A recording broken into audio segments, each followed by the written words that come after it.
3 വർഷം ഇന്ത്യയുടെ വടക്കിഴക്കൻ ഭാഗത്തുള്ള ഒരു സംസ്ഥാനം കഴിഞ്ഞ 3 വർഷമായി നിശബ്ദമായി സ്വയം കീറിമുറിച്ചുകൊണ്ടിരിക്കുകയാണ്. നിരവധി ആളുകൾ കൊല്ലപ്പെട്ടു.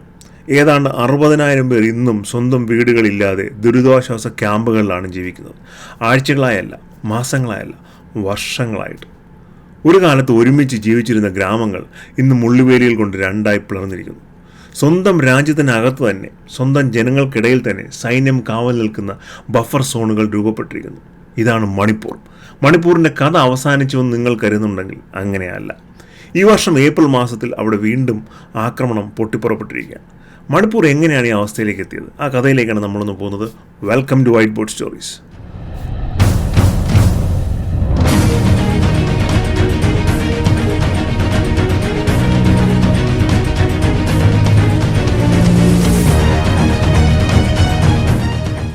മണിപ്പൂരിനെ മനസ്സിലാക്കണമെങ്കിൽ ആദ്യം മനസ്സിലാക്കേണ്ടത് മണിപ്പൂരിൻ്റെ ഭൂമിശാസ്ത്രമാണ്. കാരണം മണിപ്പൂരിൽ ഭൂമിശാസ്ത്രം എന്നത് വെറും ഭൂപടം മാത്രമല്ല, അവിടുത്തെ രാഷ്ട്രീയം കൂടിയാണ്.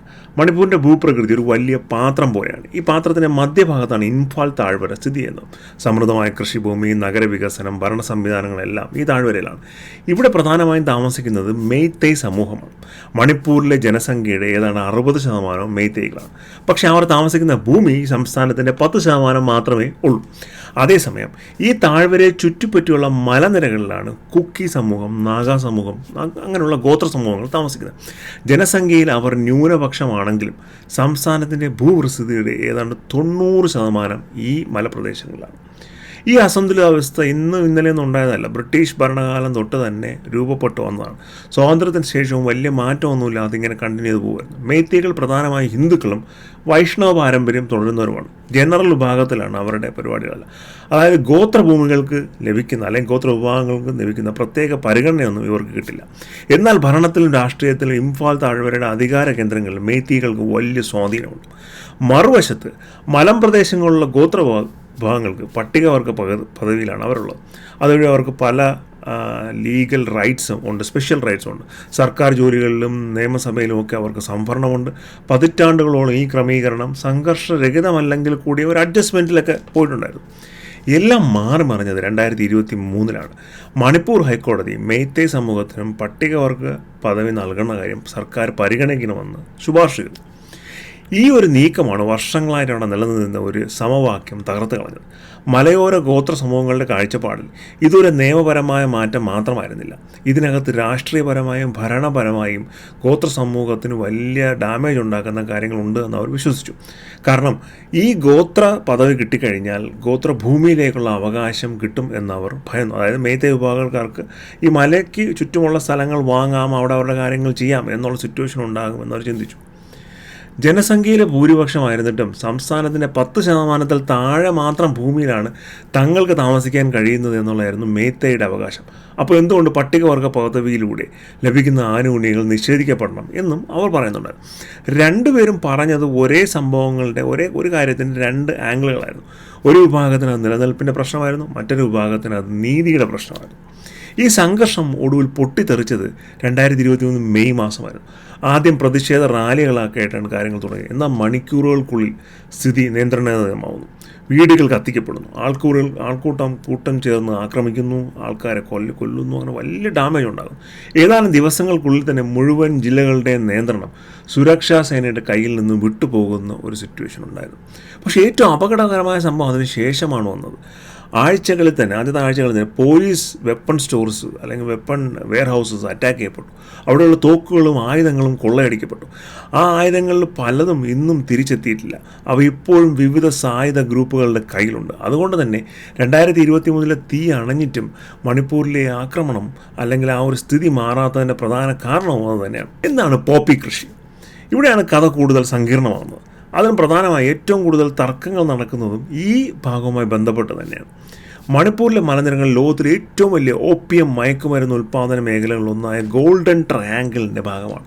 മ്യാൻമറിനും ലാവോസിനും തായ്ലൻഡും ഒപ്പം മണിപ്പൂരും വലിയ ഓപ്പിയം കൾട്ടിവേറ്റ് ചെയ്യുന്ന ഒരു പ്രദേശമാണ്. കഴിഞ്ഞ 20 വർഷത്തിനിടെ മണിപ്പൂരിലെ മലപ്രദേശങ്ങളിൽ പോപ്പി കൃഷി ഗണ്യമായി വർദ്ധിച്ചിട്ടുണ്ട്. സർക്കാർ നടത്തിയ സർവേകൾ പ്രകാരം ഏതാണ്ട് 10,000-ലധികം ഏക്കറിൽ ഈ ഓപ്പിയം കൃഷി ചെയ്യുന്നുണ്ടെന്നാണ് പറയുന്നത്. സംസ്ഥാന സർക്കാരിൻ്റെ സ്വന്തം കണക്കുകൾ പ്രകാരം അതിൽ 85% കുക്കി അല്ലെങ്കിൽ നാഗ ആധിപത്യം പുലർത്തുന്ന പ്രദേശങ്ങളാണ്. പ്രധാനമായും കുക്കി ആധിപത്യം പുലർത്തുന്ന പ്രദേശങ്ങളിലാണ്. സർക്കാർ വാർ ഓൺ ഡ്രഗ്സ് എന്നൊരു പുതിയൊരു പ്രോഗ്രാം 2017 പ്രഖ്യാപിക്കുന്നു. എന്നാൽ 2022 ശേഷമാണ് ഈ നടപടികൾ കൂടുതൽ ശക്തമാകുന്നത്. ഡ്രോണുകൾ ഉപയോഗിച്ച് നിരീക്ഷിക്കുന്നു, ഉപഗ്രഹ ചിത്രങ്ങളിലൂടെ കൃഷിയിടങ്ങൾ കണ്ടെത്തുന്നു, മലപ്രദേശങ്ങളിലെ അനധികൃത പോപ്പി കൃഷി നശിപ്പിക്കുന്നു, ഭൂമി ഒഴിപ്പിക്കൽ നടപടികൾ തുടങ്ങുന്നു. അങ്ങനെ എല്ലാം വളരെ വ്യാപകമായി നടപ്പിലാക്കുന്നു. ഈ സംഭവങ്ങളെക്കുറിച്ച് ഇരു വിഭാഗങ്ങൾക്കും തികച്ചും വ്യത്യസ്തമായ വ്യാഖ്യാനങ്ങളാണുള്ളത്.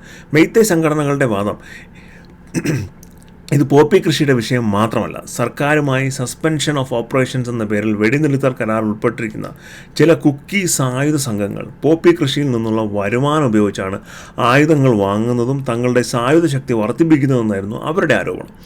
അതുകൊണ്ട് തന്നെ സർക്കാർ മയക്കുമരുന്ന് വിരുദ്ധ നടപടികൾ ശക്തമാക്കിയപ്പോൾ സാമ്പത്തിക സ്രോതസ് നഷ്ടമാകുന്ന ഭയത്തിൽ ഈ ഗ്രൂപ്പുകൾ ആക്രമണത്തിലേക്ക് തിരിഞ്ഞുവെന്നാണ് മെയ്തേ പറഞ്ഞത്. എന്നാൽ കുക്കി സംഘടനകൾ ഈ ആരോപണത്തെ ശക്തമായി തള്ളിക്കളയുന്നു.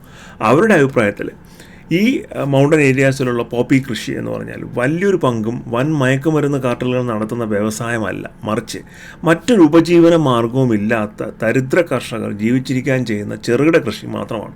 താഴ്വര ആസ്ഥാനമാക്കിയ ചില മെയ്തേ തീവ്രവാദ സംഘടനകളുടെ പേരിലും മയക്കുമരുന്ന് കേസുകൾ ഉയർന്നു വന്നിട്ടുണ്ടെന്ന് അവർ ചൂണ്ടിക്കാണിക്കുന്നു.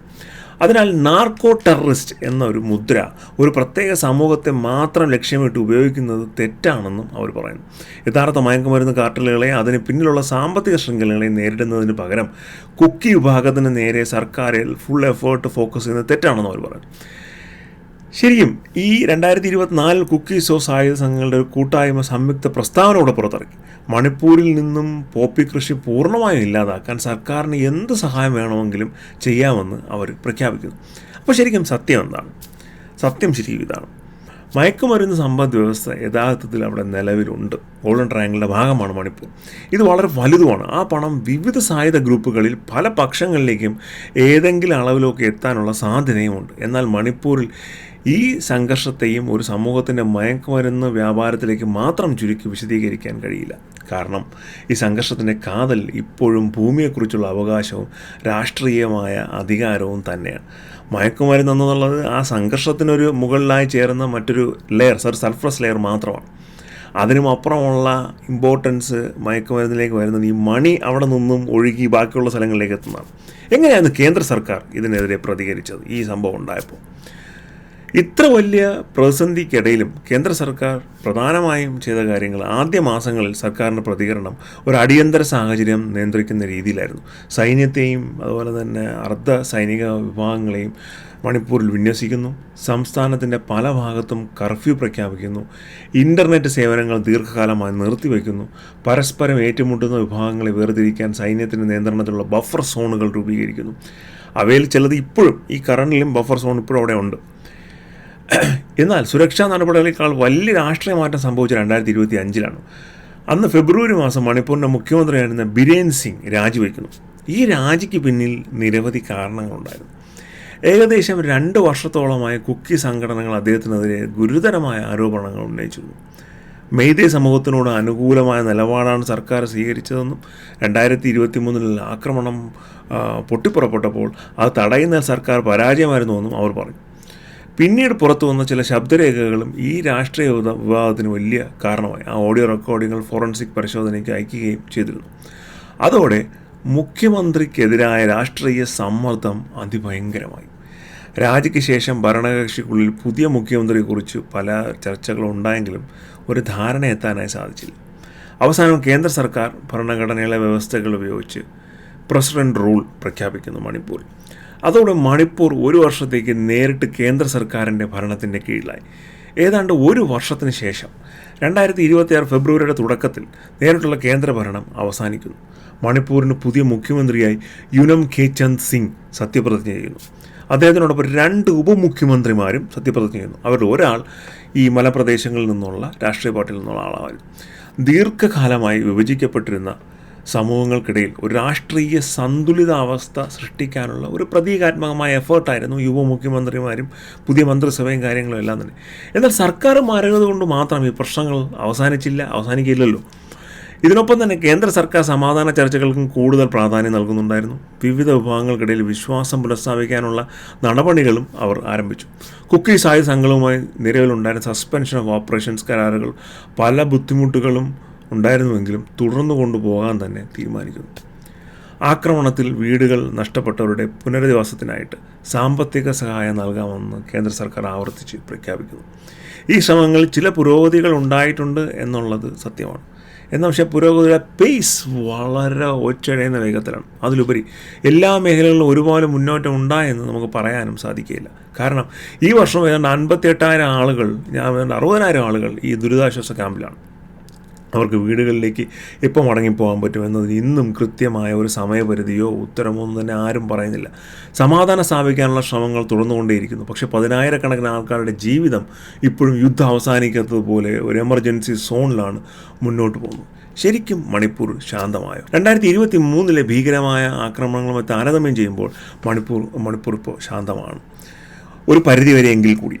2023 മെയ് മാസത്തിന് ശേഷം ആദ്യ മാസങ്ങളുണ്ടായിരുന്ന പോലെ ദിവസേന ആളുകൾ കൊല്ലപ്പെടുന്ന അല്ലെങ്കിൽ ആക്രമിക്കപ്പെടുന്ന സാഹചര്യം ഇപ്പോൾ ഇല്ല എന്നുള്ളതാണ് പ്രധാന വ്യത്യാസം. ശാന്തത എന്നത് പ്രശ്നം പരിഹരിക്കപ്പെട്ടു എന്നുള്ളതിനുള്ള അർത്ഥമല്ല. ഒരു യുദ്ധം കുറച്ചു കാലത്തേക്ക് നിർത്തിവെക്കുന്നത് സമാധാനം സ്ഥാപിച്ചതിന് തുല്യമല്ലല്ലോ. യുദ്ധം പൂർണ്ണമായി നിൽക്കണമല്ലോ. മണിപ്പൂരിലും സംഭവിക്കുന്നത് ഏതാണ്ട് അത് തന്നെയാണ്.